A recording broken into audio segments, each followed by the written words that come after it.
The morning sun rose over Earth like it always did, soft and golden, painting the clouds in pink and orange.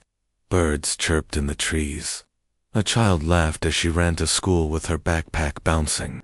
In a small kitchen, an old man poured tea and smiled at a photo of his grandson in a spacesuit. Life was quiet. Life was normal. But far above, in the cold, dark space near the moon, something heavy was happening. A signal arrived. It came from the Galactic Concord, the Great Union, of alien species that Earth had joined just 10 years ago. Humans had been the last to join, the youngest, the most emotional, the most different, but they had helped. They had saved lives, built bridges, explored the unknown, and now, without warning, the Concord spoke, not as a friend, but as a judge. The message played on every screen, in every language, all at once. By order of the High Council, Earth is suspended from all interstellar rights. Human space travel is forbidden. Military vessels are to power down. Technological development is frozen. All actions against this order will be met with immediate neutralization. The voice was calm, cold, perfectly logical, no anger, no hate. That made it worse. People stopped, looked up, felt the air changed. In a school in Tokyo, a teacher paused. Her hands shook. Outside, students stood frozen, staring at the sky, as if expecting ships to appear. In New York, a crowd gathered around a giant screen in the square. No one spoke. A woman clutched her son's hand tighter. In Cape Town, an old man whispered, "They're treating us like children." And on the moon, inside Orion Station, Captain Rhea Vance stood alone by the window. She was tall, with short black hair and eyes that had seen too much. She had flown missions to the edge of known space. She had faced storms, black holes, alien storms. But this was different. This wasn't danger from the stars. This was betrayal from the ones who promised peace. Her hands clenched into fists. "They can't do this," she said, barely above a whisper. Dr. Ilian Park, the station's chief scientist, stood behind her. He was quiet, thoughtful, always calm, but even his voice trembled now. "They already did," he said. "The vote passed. 87 species agreed. They say we're too emotional, too unpredictable, that we disrupt galactic stability." Rhea turned. "So because we feel, we're punished." Ilian nodded. "To them, logic is everything. Rules, order. We argue, we laugh loud, we cry, we fight for no reason, they say. We don't follow patterns." Rhea looked back at Earth, that beautiful blue ball floating in the dark. "We live," she said. "That's what they don't understand." That night, Earth didn't sleep. In Nairobi, a teenager named Kato Mwangi sat in a small room, lit only by the glow of 5 broken screens. His fingers flew over the keyboard. He wasn't a soldier. He wasn't famous. But he was smart. And he was angry. He hacked into the global news network. For 3 seconds, the council's message disappeared. In its place, white letters on a black screen. "Earth does not stand down." Then the feed cut. But those 3 seconds traveled like fire. In Mumbai, old engineers met in a dusty garage. They pulled out plans for old fusion engines, banned now, but never destroyed. "They think we forgot how to build," one said, smiling. "Let's remind them." In Reykjavik, a retired pilot named Lena woke up at 3 a.m., put on her flight suit, and drove to the old airbase. The fighters were covered in dust, but the engines still worked. In Buenos Aires, students used old phones, broken satellites, and stolen codes to build a jammer. "They want silence," one girl said. "We'll give them noise." And on Mars, deep in a forgotten hangar, a warship stirred. The UN's Ares, once Earth's strongest warship, now left to rot, blinked to life. Lights flickered, wires sparked, alarms beeped, confused after 10 years of silence. Captain Dax, Rourke, A man with a scar across his face and a heart full of fire sat in the command chair. He placed a hand on the control panel. "Missed you too, old girl," he whispered. He pressed a button. The Ares fired its engines. Not to attack, not to run, but to say, "We are still here." Back on Orion Station, Rhea stood in the command room. Around her, officers watched the screens. Ships were powering up. Signals were being sent. People were waking up. She opened a channel, not just to her crew, but to every human who was listening. Her voice was calm, strong, full of fire. "They think we fight with weapons," she said. "But we fight with something deeper. We fight with memory, with love, with the sound of a mother singing to her child, with the courage to stand up when told to kneel." She paused. "They say stand down." She looked straight into the camera. "Tell them to make us across Earth, in homes, cities, ships, and stations." People heard those words, and something woke up. Not an army, not a machine, but a spirit. Because humans don't wait for permission to be brave. They don't need a reason to hope. And when the whole universe says no, they say yes. And if you tell them to stop, they'll look you in the eye and say, "Make us." The silence after Rhea's message didn't last long. It never does when humans are angry. Within hours, the world began to move, not with war, not with panic, but with purpose. Like a sleeping giant, slowly opening its eyes. In Nairobi, Kato. Mwangi didn't stop at one message. He worked through the night, fingers flying, eyes burning. He hacked into old military satellites, long shut down, but still floating in orbit. One by one, he woke them up. They weren't weapons. They were voices. He uploaded sounds. A baby's first cry. A crowd cheering at a football match. A street musician playing guitar in Lagos. He sent them out, not to fight, but to remind. We are alive. We are here, and Earth answered. In Mumbai, the old engineers didn't wait for orders. They rolled up their sleeves, wiped the dust off the fusion core, and fired it up. Sparks flew, alarms screamed, but the machine worked. Power at 78%, one man said, grinning. Not bad for something built by emotional children. They didn't have new ships, but they had old ones, buried, forgotten, left to rust. And now, they pulled them out like ancient swords from a tomb. In Reykjavik, Captain Lena Voss climbed into the cockpit of a fighter jet older than she was. The seat creaked. The controls were stiff.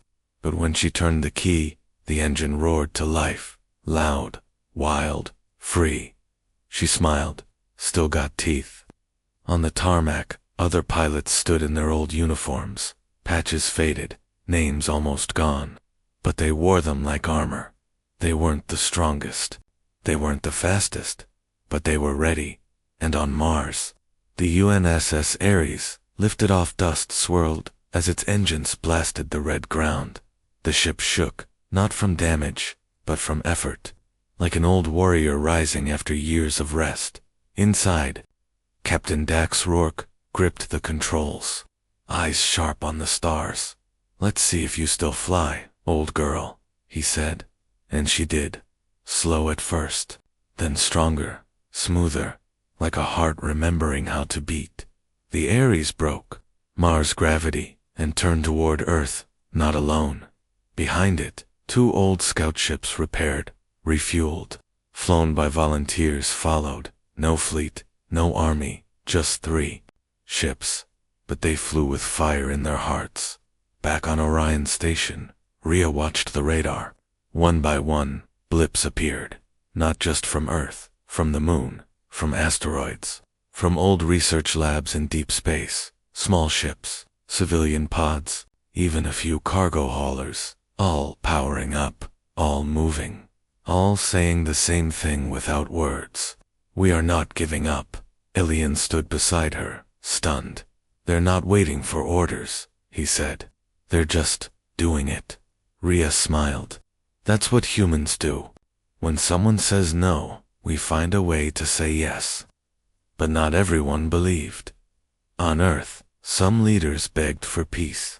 "We can't fight the Concord," one said on live TV. "They have ships the size of cities. We'll be wiped out." Others shut their doors, hid, prayed it would go away. And in space, the Concord watched their ships, sleek, silent, perfect, floated at the edge of Earth's orbit.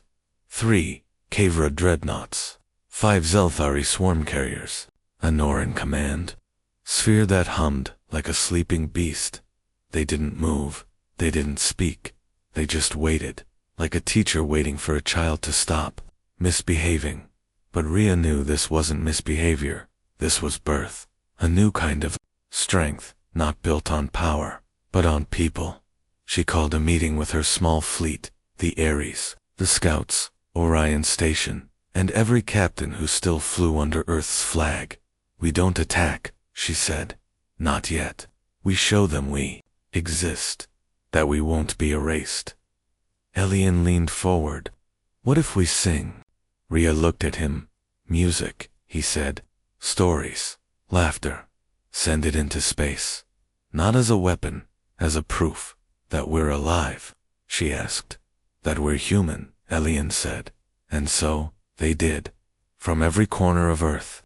From ships, from homes, from old radios and broken speakers. They sent sound into space. A child singing in Seoul, a poet in Cairo reading a verse, a jazz band playing in New Orleans, a couple laughing in a Paris cafe, and from the Areas. Dax played one song, an old rock anthem from the 2040s, loud and wild, blasting through the silence of space. The Concord ships didn't fire. They paused. Their sensors weren't built for this. Not noise, not emotion, not joy. They understood weapons, but not this. Because this wasn't war. This was soul. And for the first time, the great machines of the Concord, cold, logical, perfect, did something strange. They hesitated. On Earth. People felt it, not in their ears, in their hearts. They weren't just fighting, they were being, and that more than any ship, any weapon, any law, was something no one could take away. That night, Cato sat in his dark room, watching the stars. His screens showed the signals spreading into space, 2 alien worlds, 2 silent stations. He whispered, "You wanted silence? We'll give you." The silence of space had always been empty, cold, dead, but not anymore now. It sang from Earth, from orbit, from old ships and hidden stations. Sound poured into the void, not as a weapon, but as a voice, a heartbeat, a soul, music, laughter, cries, songs in 100 languages. A child reciting a poem, a man playing harmonica on a rooftop in Rio, a choir in Ethiopia singing a hymn older than memory. Every signal, every note, every breath was sent into space on every frequency, in every direction, and at the edge of Earth's orbit, the Concord fleet stood frozen, not broken, not damaged, but confused. Their ships, sleek, silver, perfect, were built to fight wars, not feelings. They could calculate battle odds, track missiles, predict movements, but they were not made to understand a mother humming to her baby, or a joke told between friends, or the wild, joyful noise of a street festival in Mumbai. And now, that noise was everywhere. Captain Rhea Vance stood on the bridge of Orion Station, her eyes on the main screen. Dozens of small human drones. No weapons, no shields had launched from Earth and the fleet. Each carried a speaker. Each played something different. One played a symphony, another, a rock song from 23.5.1, a recording of waves crashing on a beach, another man laughing so hard he couldn't speak. The drones formed a wide ring around the human fleet, like a shield made of sound. "They don't know what to do," said Dr. Elian Park, watching the alien ships on radar. "Their sensors are overloaded. They can't filter it. It's not a threat, it's life." Rhea smiled. "That's what we are. Not machines. Not logic. We're messy, loud, full of noise, and we're proud of it. Far below, on Earth, people joined in schools. Children recorded songs, in villages. Elders told old stories into microphones. In cities, musicians played in the streets. Their music beamed to space. Even those who had been afraid, who had hidden, who had begged for peace, now stepped outside. Because this wasn't war. This was who they were, and no law, no order, no alien council could take that away. On the UNSS Ares, Captain Dax Rourke leaned back in his chair, listening to a blues song from New Orleans playing through the ship's old speakers. Funny, he said to his co-pilot, a young woman named Lyra. They think we're weak because we feel, but this noise, this life, that's our strength. Lyra nodded. They can't control what they don't understand. Exactly, Dax said. You can't command a laugh. You can't order a song.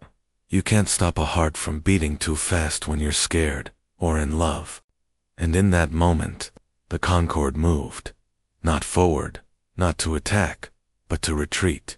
One of the Kavra dreadnoughts turned slightly. Then another. The swarm carriers slowed. The Norn command sphere, a floating giant that had never backed down, powered down its hum. They weren't leaving, but they weren't advancing.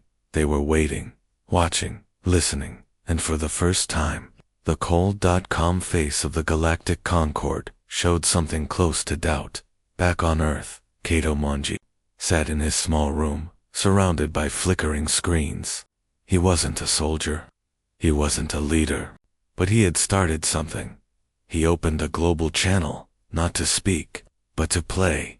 And from every continent, every ocean, every city and village, one song began.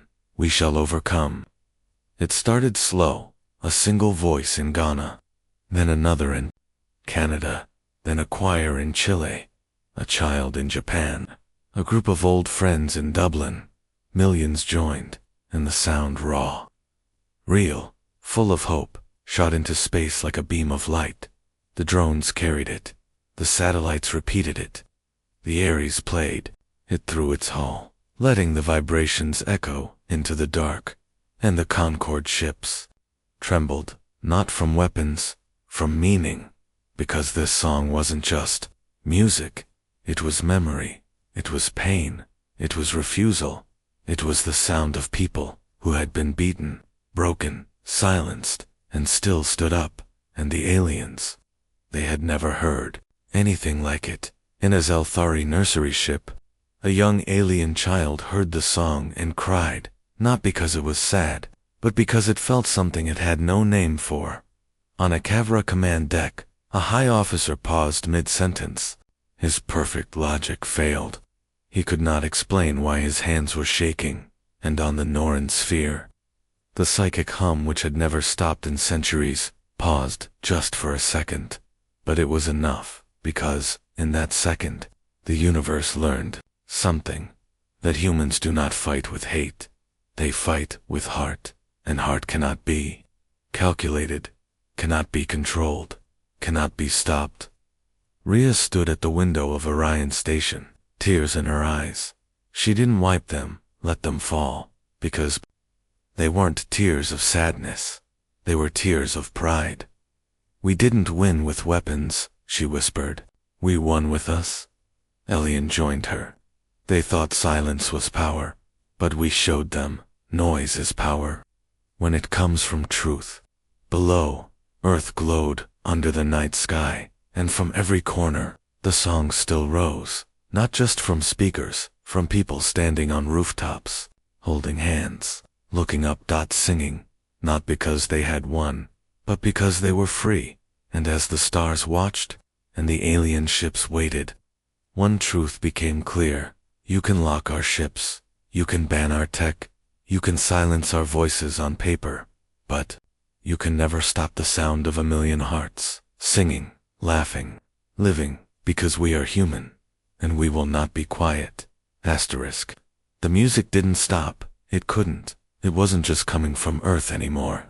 It was in the air, in the silence, in the hearts of everyone who heard it.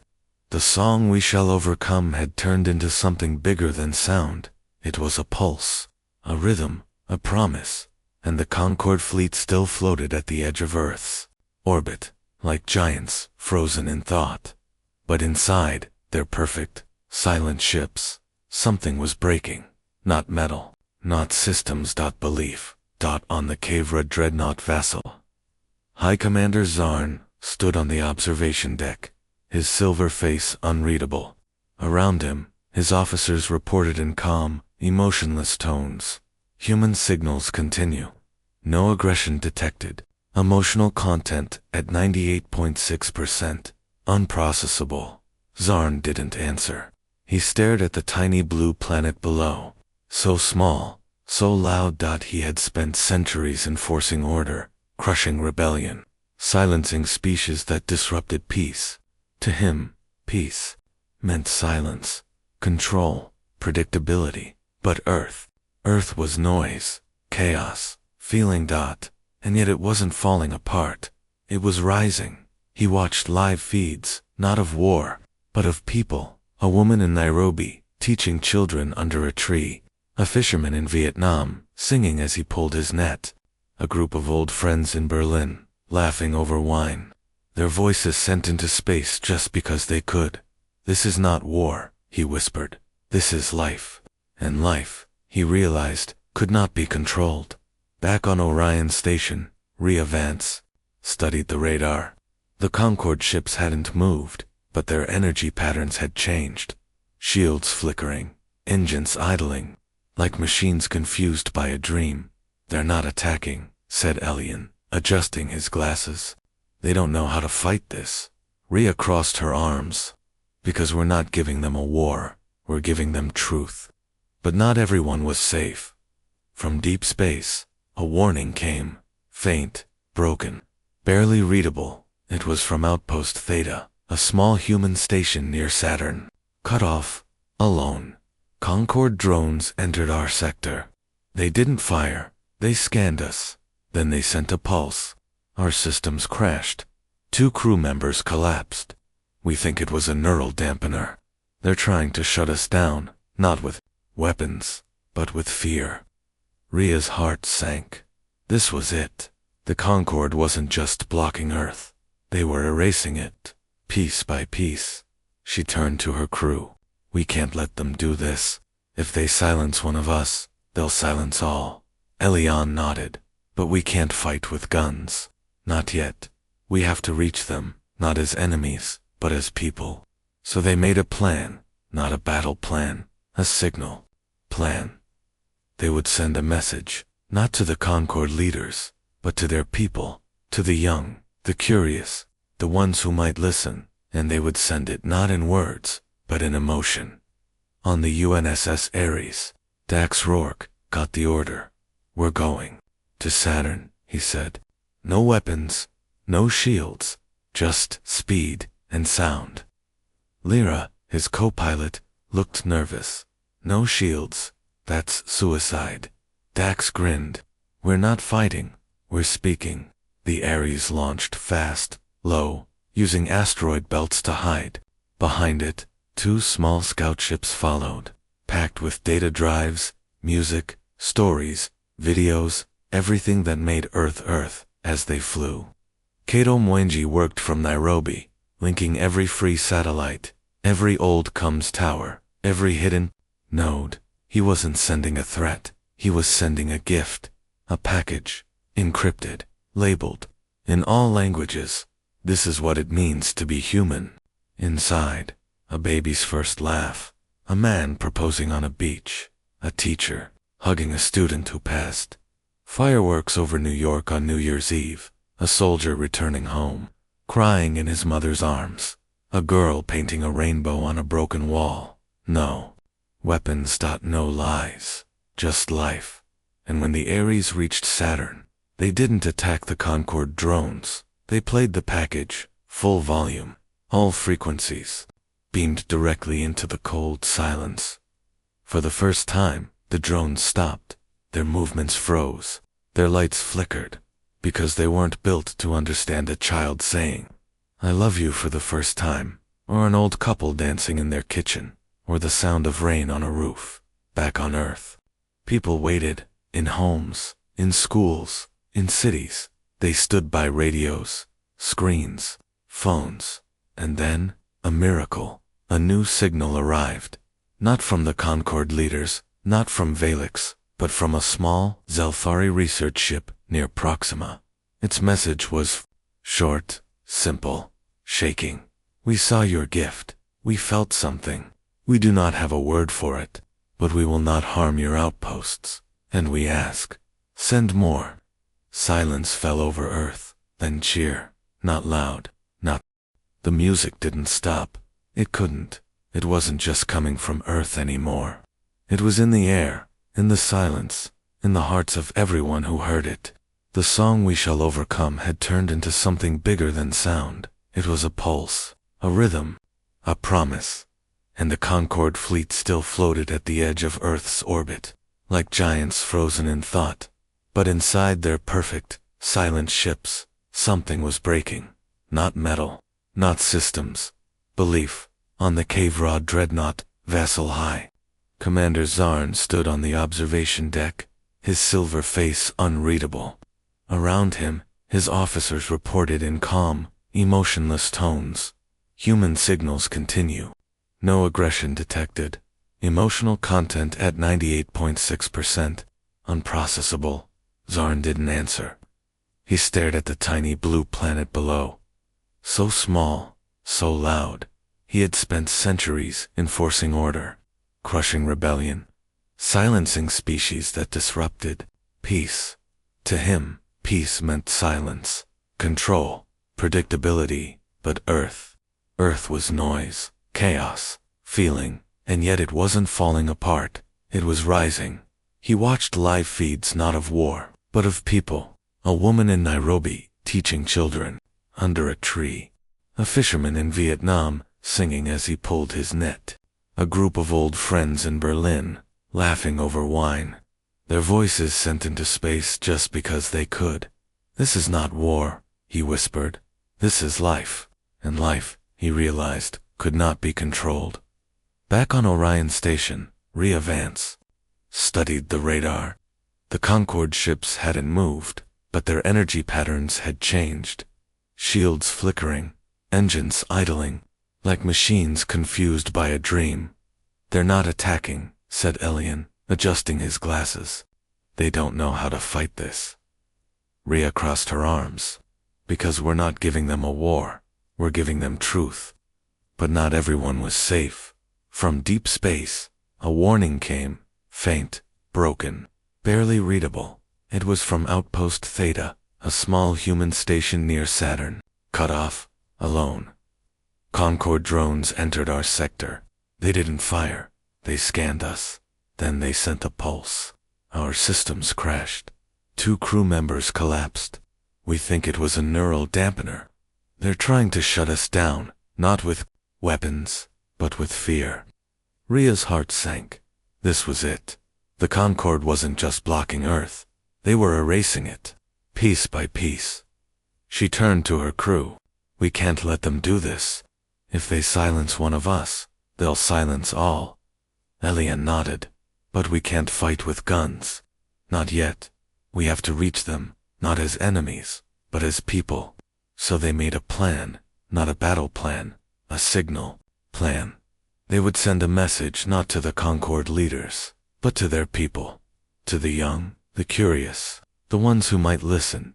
And they would send it not in words, but in emotion, on the UNSS Ares.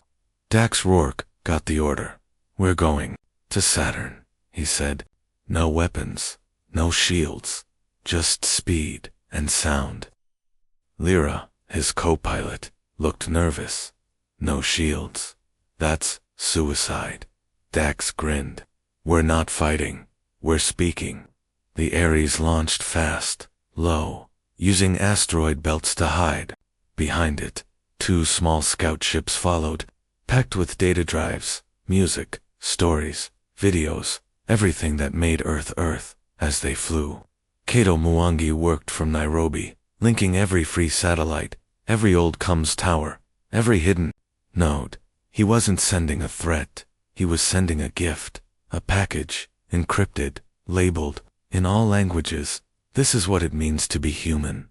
Inside, a baby's first laugh, a man proposing on a beach, a teacher hugging a student who passed, fireworks over New York on New Year's Eve, a soldier returning home, crying in his mother's arms, a girl painting a rainbow on a broken wall. No weapons, no lies, just life.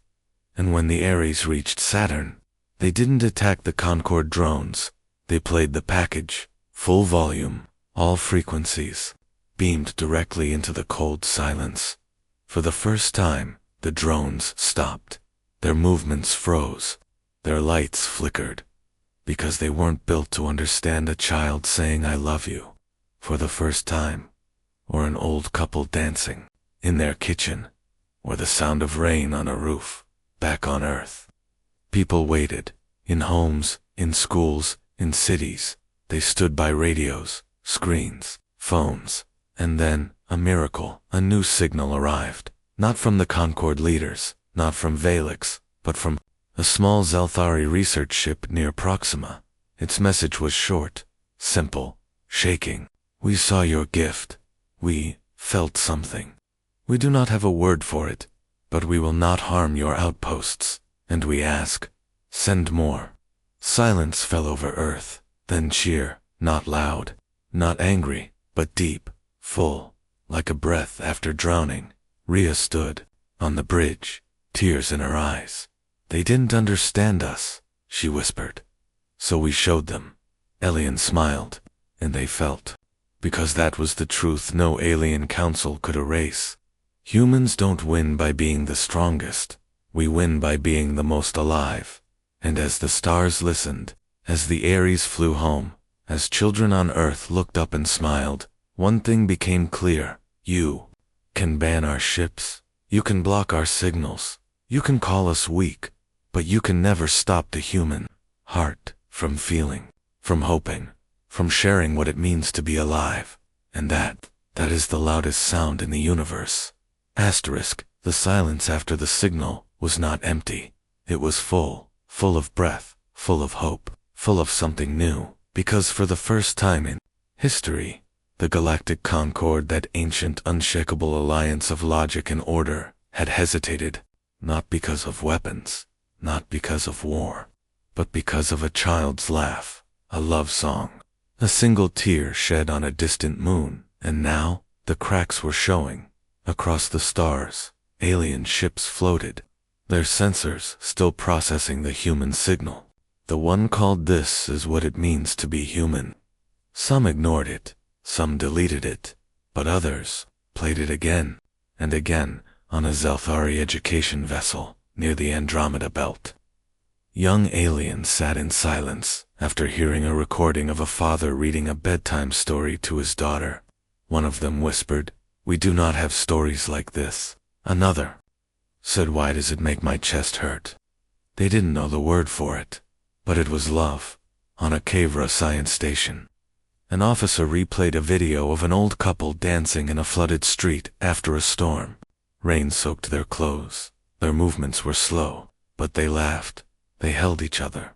The officer paused the screen, stared, then said, "This is inefficient, and yet I cannot look away."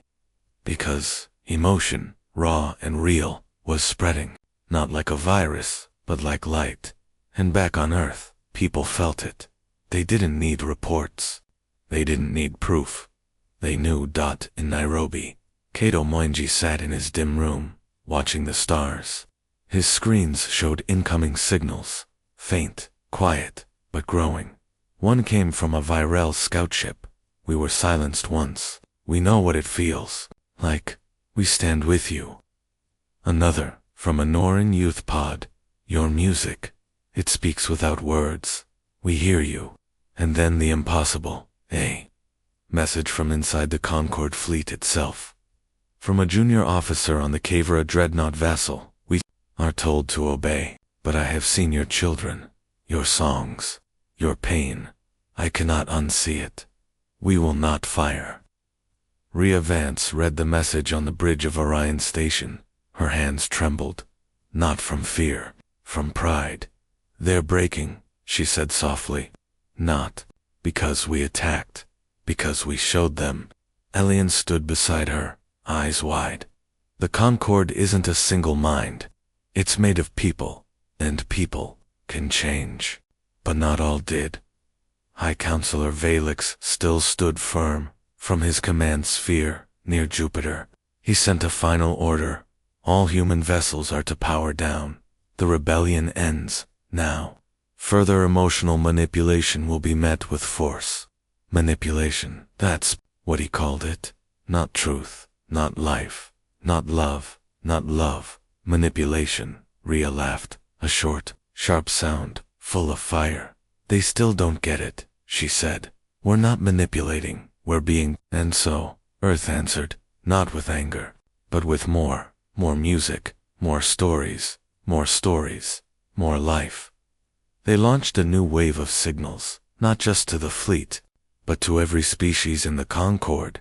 A video of a doctor holding a newborn baby, a farmer planting seeds in dry soil, hoping for rain, a soldier removing his helmet and hugging an enemy after a war ended, a girl with no legs dancing in the sand, laughing as the waves touched her feet. Each one tagged with the same message: "This is not war, this is us." And the effect was slow, but deep. A Zelthari warship lowered its weapons. A Kavra scout ship turned away. A Noran elder sent a single pulse across the network. We were wrong. The Concord was splitting. Allies turned to allies and asked, "Why are we doing this?" Because Earth was loud. Because they felt too much. Because they refused to be quiet. But weren't those things good on Earth? People didn't celebrate yet. They didn't dance in the streets. They just lived. A teacher taught her class. A baker made bread. A boy flew a kite on a hill. And they looked up because they knew. This was bigger than freedom. This was understanding. Dax Rourke, on the Ares, watched the radar. The Concord fleet was no longer a wall. It was breaking apart. Some ships left. Some powered down. Some just floated, silent. Lyra turned to him. "Do you think they'll ever admit they were wrong?" Dax smiled. "They don't have to. We already know the truth." "What's that? That you don't need permission to be human?" Back on Orion Station, Rhea stood at the window. Earth glowed below, blue, green, a live dot. She thought of the fear, the anger, the nights when she wondered if they'd lose. But they hadn't. Not because they were the strongest, not because they had the best weapons, but because they felt, and feeling real. Deep, messy, beautiful feeling was something no machine, no empire, no cold logic could ever destroy, because it was alive. And as the stars watched, as signals flew across the galaxy, as alien children whispered new words like hope, joy, courage, one truth burned brighter than any sun. The sky above Earth was no longer just blue dot. It was alive with light. Not from warships, not from explosions, but from hope. After days of silence, of waiting, of breath held too long, the signals kept coming. Not just from Earth now, but from beyond, from alien ships, from distant stations, from voices that once obeyed orders without question. Now they spoke. "We see you. We remember what it was like to feel. We will not fight you." The Concord was breaking, not in fire, but in thought, and at the center of it all, floating near Jupiter, was the command sphere of High Counselor Veylix. Cold, silent, unmoving. Inside, Valix stood alone, his silver face lit by the glow of 100 screens. Reports poured in. Ships retreating, officers refusing orders, entire fleets going dark. "This is not logic," he whispered. "This is chaos." But the chaos had a face. A child laughing in Nairobi, a woman singing in Seoul, an old man planting flowers on Mars, and it had a sound. Music, crying, laughter, love. He played one clip again, the one that had spread the most. A video from Earth, just 30 seconds long. A school in Rio de Janeiro. Children of all colors, holding hands in a circle. They weren't singing a war song. They weren't shouting. They were singing a simple tune, clapping, dancing, smiling. At the end, one little girl looked into the camera and said, "We just want to be friends." Felix watched it. Again, then, for the first time in his long life, he felt something crack inside. Not pain, not fear, but doubt. He had spent centuries believing that emotion was weakness, that peace came from control, that order meant silence. But Earth had shown him something else. That peace could come from noise, that strength could come from feeling, that order didn't mean obedience, it could mean unity, and he was not sure anymore. On Orion Station, Rhea Vance watched the radar. The Concorde fleet was no longer a wall, it was a storm, slow, quiet, but turning. Some ships had left, some had powered down, some had sent signals of support, but one remained, the command sphere, still there, still silent, still watching. "They're waiting," Elian said, standing beside her. "Not for orders, for meaning." Rhea nodded. "They don't want to fight. They want to understand." "So do we give it to them?" Elian asked. Rhea took a deep breath. "We don't force. We offer." And so, Earth sent one final signal. Not to the fleet, not to the leaders, but to everyone. A live broadcast. No weapons, no anger, no demands, just truth. The camera showed a simple room in Geneva, the old United Nations Hall, now used for peace talks. But today, it was empty, except for one chair. And on the chair, a single rose. The screen went dark. Then, a voice, soft, clear, human. "This is not about winning, it's about being seen. We don't want to rule. We don't want revenge. We just want to exist as we are. Loud, messy, full of love, and fear, and hope. If that scares you, we're sorry. But we will not be quiet, because silence is not peace. Silence is fear. And we are done being afraid." The camera panned out. Behind the chair, the door opened. A little girl walked in, no older than 6. She wore a simple dress. Her hair was in braids. She looked at the rose, smiled. Then she picked it up, walked to the window, and gently placed it on the sill, facing the stars. No words, no speech, just a gesture. "We are here. We are kind. We are not afraid." And across the galaxy, millions watched, on Kavra warships. Officers stood frozen. On Zelthari pods, young ones cried without knowing why. On Noran spheres, the hum of logic paused, replaced by something softer. And on the command sphere, Felix watched the girl. He did not move. He did not speak. But for the first time in centuries, his cold silver eyes glistened. He turned to his officers. "Send the order," he said, voice low. "All Concorde ships, stand down. No further action against Earth." Silence then. One by one the fleet responded. Lights dimmed, weapons powered off, engines slowed. The blockade was over. Not with fire, not with blood, but with a rose and a child's smile. Back on Earth. People didn't cheer at first. They just breathed. A mother hugged her son. A farmer looked up from his field. A teacher paused her lesson and smiled. In Nairobi, Cato leaned back in his chair, tears on his face. "We did it," he whispered. "We actually did it." On the Ares, Dax Rourke looked at Lyra. "They didn't beat us, and we didn't beat them. We just showed them." Lyra nodded, and they chose to see. Rhea stood at the window of Orion Station, Earth glowing below. She didn't feel victory. She felt something deeper, peace, not the peace of silence, but the peace of being heard. And as the stars watched, as the galaxy held its breath, one truth burned brighter than any weapon, any empire. any law ever could. You can build walls across space. You can ban a species from the stars. You can try to silence a world with fear, but you can never stop the quiet power of a single act of kindness. A child's hand holding a flower, a voice saying, "I'm still here." A people refusing to be less than who they are, because humanity does not conquer with force. We win by reminding the universe what it means to be alive. Asterisk. The sun rose over Earth like it had 1,000 times before. Soft, golden, quiet. Birds sang, wind moved through trees.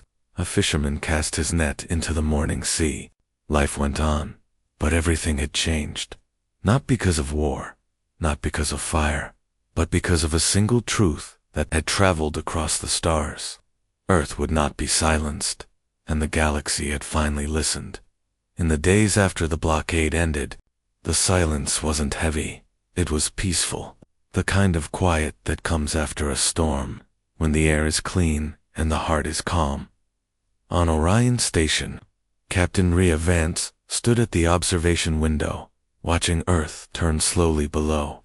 No alarms, no red lights, no enemy ships, just blue oceans, white clouds, and the gentle glow of cities waking up.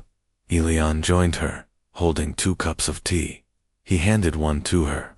"They're calling it the quiet victory," he said. Rhea smiled. "We didn't win with weapons. We won with us." Elion nodded. And they couldn't fight that, because the truth was, the Concord hadn't been defeated. They had changed.